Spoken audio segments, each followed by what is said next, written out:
endividamento. Esse é o assunto de hoje aqui no Conexão. E os nossos entrevistados nos ajudam a entender melhor as causas desse problema e as saídas para superá-lo. Bom, professor Igor, qual é o primeiro passo para resolver as crises numa finança? Bom, como quem disse, planejamento. Mas dado que eu já estou nessa situação de crise financeira, não tem como tu mudar a tua renda no curto prazo. Se você é uma pessoa que depende da renda.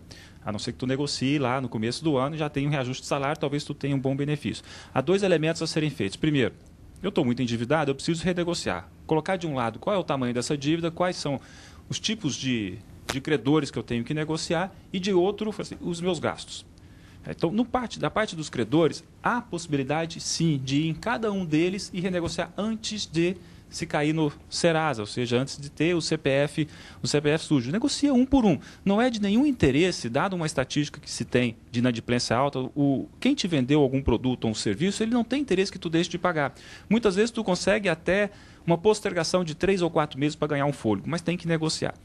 Do teu lado de planejamento dos gastos, tem que colocar que coisas que eu estou gastando, ou coisas mais supérfluas, que eu posso dar uma pausa em determinado período até que eu recupere o fôlego.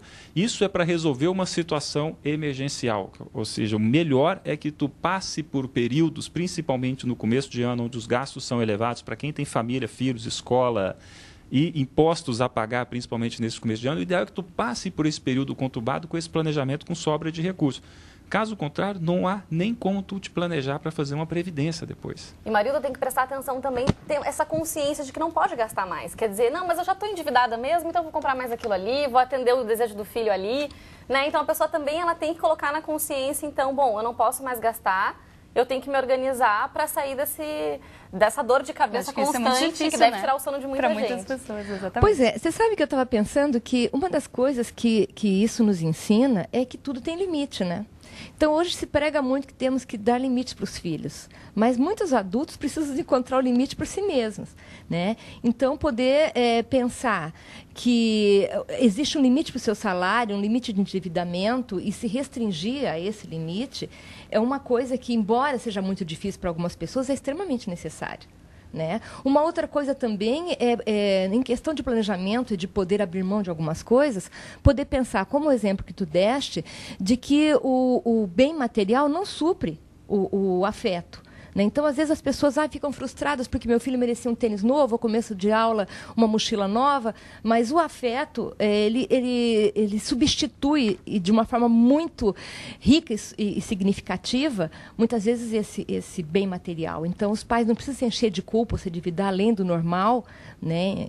Em situações... E atribuir ao filho a culpa por esse endividamento, muitas vezes, porque eu tenho uma família grande, né, todo mundo tem demandas, né? Quando existem coisas que não têm custo, né, e que conseguem dar conta de algumas necessidades sem outras, né? Tá certo. E Edith, como funciona o trabalho com as pessoas que procuram ajuda no projeto da Unicinos? Bem, funciona no Fórum de São Leopoldo, né, na sala 601. Vamos lembrar depois também. É uma entrevista de acolhimento, feita por acadêmicos do Serviço Social, supervisionados pela doutora Maria Aparecida, né, que é quem coordena essa parte do Serviço Social. Então a pessoa tem uma dívida, ela não sabe como resolver, ela vai procurar essa orientação de vocês. Exatamente. E não tem custo nenhum. Não tem custo nenhum, né, devido a essa parceria, né, a Unicinos, o tribunal dá esse apoio logístico, né, e inclusive também o juiz de direito que supervisiona o trabalho, mas a entrevista de acolhimento é explicado todos os passos de como funciona esse projeto de apoio às famílias endividadas. Pode durar esse trabalho?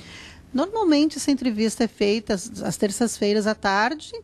Depois, as acadêmicas do direito fazem a parte de marcar a audiência e fazem as audiências supervisionadas pelo juiz. Quer dizer, isso em 30 dias, mais ou menos. Até ela conseguir resolver. Exatamente, até a audiência, havendo acordo, e posteriormente se faz uma entrevista de retorno para ver como está indo o andamento. Essa pessoa também participa de oficinas de reeducação financeira, né, que é o caráter pedagógico que se espera efetivamente que funcione para que não incorra mais nessa situação. Cair nessa fria de porque a gente está falando muito no problema que já está instalado, né? Mas assim, a gente sabe que a prevenção, sem dúvida, é o melhor caminho. Com certeza. Por isso a gente vai mostrar agora o exemplo do Michael, que encontrou uma maneira simples de se manter longe das dívidas. Michael sempre foi organizado. E com as finanças pessoais não seria diferente. Ele nunca precisou se preocupar, por exemplo, com atraso de parcela ou enfrentar problemas bancários com o cheque especial. Sempre me organizei com as finanças, né? Mas eu acho que o que despertou mesmo foi estudando administração numa disciplina de finanças, né? O professor enfatizava bastante a importância do controle, inclusive de pequenas despesas, pequenos gastos, o quanto era importante a gente ter esse controle. E ali foi onde despertou, e eu comecei a fazer e vi o quanto era bom, então permaneci, né? Sempre controlando através de planilha todos os gastos. Desde 2007, Michael alimenta uma planilha no computador com todas as despesas do dia, onde constam até valores de 50 centavos. O controle também é feito com a ajuda de um caderninho, e nos finais de semana ele costuma fazer uma revisão para manter as planilhas atualizadas. Tem que incluir tudo, porque daí se torna um controle bem efetivo, né? Porque uma das finalidades das planilhas é tu avaliar, por exemplo, no final do ano, quanto tu gastou com cada item. Então, daqui a pouco, esse sorvete, se ele é constante durante todo final de semana, você come um sorvete, no final do ano você vai ver que ele representa algum valor que pode ser significativo, né? A partir da organização e do planejamento, Michael percebeu os benefícios que o controle dos gastos pode trazer. Para mim, o principal foi começar a gerar uma poupança para investimentos, né? Porque você começa a controlar seus gastos e coloca objetivos, mas a própria aquisição de imóveis que eu adquiri através de financiamento foi bom porque eu sabia qual a parcela que eu teria capacidade de pagar, né? E às vezes dá para conciliar um endividamento com investimento. Por exemplo, aquisição de imóvel, que normalmente é um valor muito alto, a gente pode calcular o que eu vou pagar de prestação e o que eu vou deixar ainda para investir. Bom, professor Igor, o exemplo do Michael é uma boa saída, né? Quer dizer, ele é organizado, aí não se vê numa situação difícil. Que outras dicas o senhor pode dar para as pessoas? Quer dizer, sair de fazer a planilha, de anotar tudo direitinho. Ah, o que eu gastei? Gastei 50 centavos, anotei que gastei 50 centavos. Essa é a melhor saída. Até para terminar o ano com nenhuma dívida, né? Essa é a melhor, mas provavelmente as pessoas não vão ter tanta paciência e muitos não são tão organizados, né? Então, existe algumas que são um pouco mais fáceis, não dizendo que a dele está errada, é a mais correta. A mais fácil seria: recebi o salário, reservei uma parte, o resto eu posso gastar. Não há nenhum prejuízo em usar cartão de crédito desde que tu consiga entender os limites. Porque até tem benefícios quando tu usa o cartão, tu depois ganha milhas, pode viajar de graça, aproveitar as tuas férias, pelo menos 40%, 50% do custo das férias tu consegue pagar com a passagem via milhas do cartão, mas tem que planejar, inclusive, em relação a isso.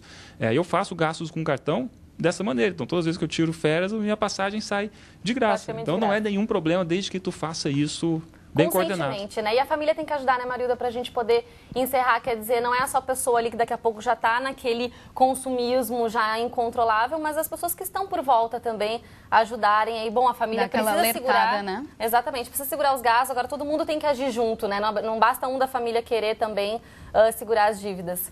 É importante poder falar do dinheiro com clareza, né? Então, se existe um membro da família que está endividado, ou se o namorado está passando por um momento difícil, evitar de sair, eu acho que isso é válido poder falar abertamente, né? E não ter vergonha de falar sobre o dinheiro.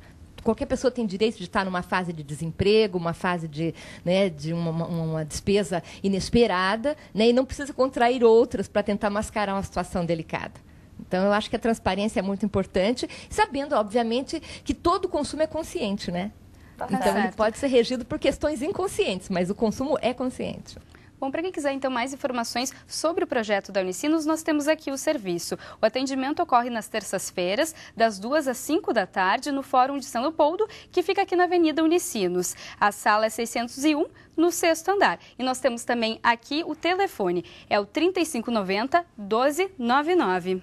Isso aí, então, para quem quiser, então sair dessas dívidas, mas não entrar em mais, né? Aprender com a lição, como a Daniele que a gente mostrou no outro bloco. Isso, na verdade, esse é um projeto de apoio familiar, né? Inclusive, nas oficinas são convidados os familiares também, para eles terem noção. Para ter esse trabalho conjunto, porque nós que é temos muitos casos que chegam lá, inclusive, que é bem interessante, que o endividado, se é o chefe da família, ele nem contou para a família que ele está endividado por vergonha da situação e daí não pode negar de comprar outras coisas que são supérfluas.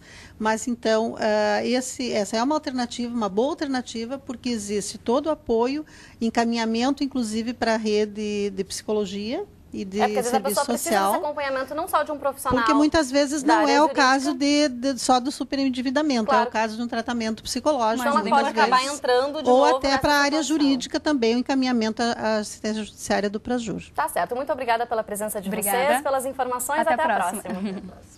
A seguir, vamos falar sobre o projeto Travessia Mar de Dentro, um documentário sobre um atleta que vai remar de Porto Alegre até a cidade de Rio Grande. Que bacana, e tem ainda a previsão do tempo para esse início de semana em todo o estado. Nós já voltamos.